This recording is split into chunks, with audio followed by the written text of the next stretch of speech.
Kepemimpinan Perumda Pengelolaan Air Limbah Domestik Banjarmasin Wayahini berganti dari Rahmatullah SE sekarang ke Insinyur Endang Waryono. Di kepemimpinan Nang Hanyar ini tentunya ada beberapa PR yang akan dikerjakan, diantaranya terkait dengan kesejahteraan bubuhan karyawan dan menyehatkan sabaratan operasional dari perusahaan.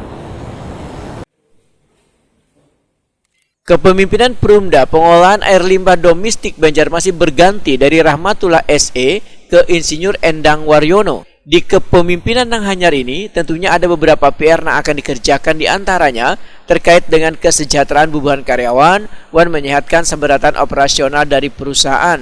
Dikarenakan Perumda Pengelolaan Air Limbah Domestik Banjarmasin berbeda dengan PDAM Banjarmasin, yaitu secara penghasilan masih sedikit. Sehingga selawas pemimpin Nang Hanyar ini bisa mendapatkan PAD atau pendapatan yang cukup minimal untuk operasional rutin harian, bulanan, hingga tahunan, maka perusahaan tersebut akan bisa berjalan dengan baik. Ini merupakan syarat minimal yang harus dipenuhi. Demikian dipedahkan anggota Komisi 2 DPRD Banjarmasin Awan Subarka, Waitakuni Prima TV, jelang tengah hari Senin 3 Januari 2022. Politisi Partai Keadilan Sejahtera ini pun menegaskan, bila ingin lebih maju lagi, maka perusahaan tersebut harus melakukan pengembangan karena tujuan dari dibentuknya Perumda Pengelolaan Air Limbah Domestik Banjarmasin ini adalah untuk investasi masa depan supaya lingkungan menjadi bersih lantaran terhindar dari limbah. Nah, kemudian tentunya tidak hanya itu, harus ada pengembangan Perumdapal sehingga bisa lebih maju lagi. Khususnya tujuan Perumdapal dibentuk ini kan adalah untuk investasi masa depan ya. Mungkin saat ini belum kelihatan ya, tetap manfaatnya belum kelihatan, tetapi masa depan sangat bermanfaat. Kenapa?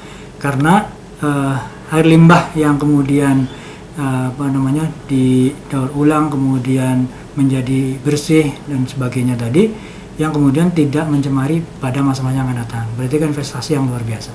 Nah, kemudian Awan Subarka menambahkan, Perumda Pengelolaan Air Limbah Domestik Banjarmasin harus bisa menyambungkan perpipaannya ke kawasan Jalan Ayani.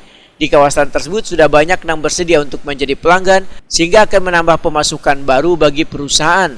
Melalui pemasukan tersebut, maka bisa digunakan untuk memperlancar biaya operasional dari Perumda Pengelolaan Air Limbah Domestik Banjarmasin.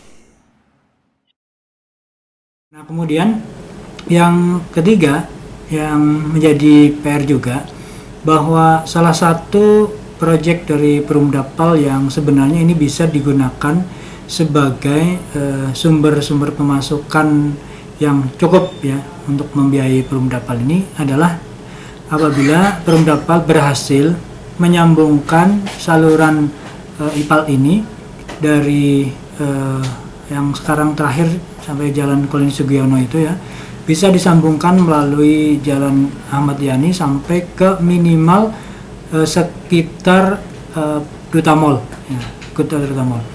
Sebab di daerah situ, di sekitaran Duta Mall itu banyak yang sudah bersedia sebenarnya untuk menjadi pelanggan Perumdapal dan potensi pendapatan yang luar biasa. Di antaranya dari Duta Mall itu sendiri.